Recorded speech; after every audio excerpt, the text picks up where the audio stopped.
Name and address, you'll have 3 minutes. Bobby Nahum, East Call Street.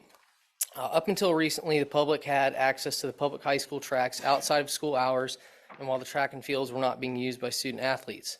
This worked just fine for decades, but now Leon County Schools is giving us a list of reasons why the public can no longer use these tracks that we pay for.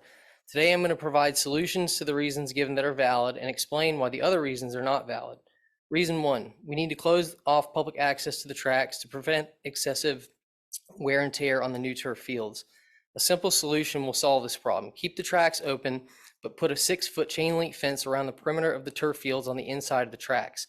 Also, put up signs around the field stating that the turf fields are not for public use. This is how it was when I was in high school over 20 years ago, so we know this can be done. This will allow public access to the tracks while keeping the public off the turf fields.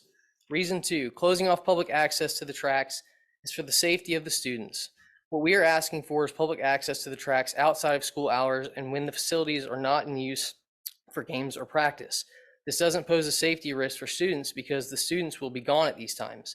The high school campuses have gates and fences now which allow school officials to easily restrict public access and monitor entry and exit points around campus, so members of the public can be kept off the tracks during school hours and while games or practices are taking place.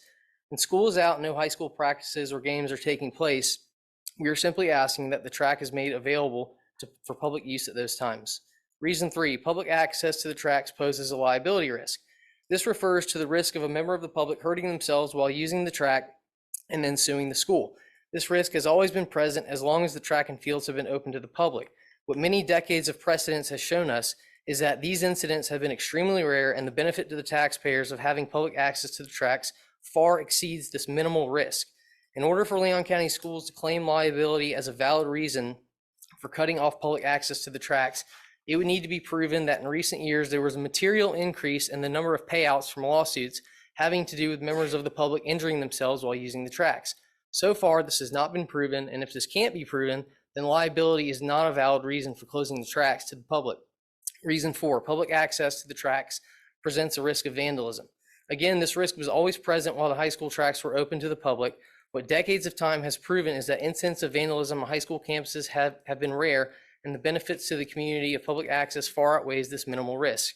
If anything, public access to the tracks deters vandalism because people are less likely to vandalize property when they know members of the public might be around using the facilities. I'm asking you all to reverse course and come up with a plan for opening up the tracks to the public again in the near future. After decades of community being able to use these tracks, we were cut off from using these tracks without good reason and with no notice. The traditions and norms of our community are important and they should have been taken into consideration when making this decision. Instead, we had no public debate and no input. We're the ones who pay for these facilities. We deserve to be treated better. Thank you for your comment. Next speaker, Sarah Marquez.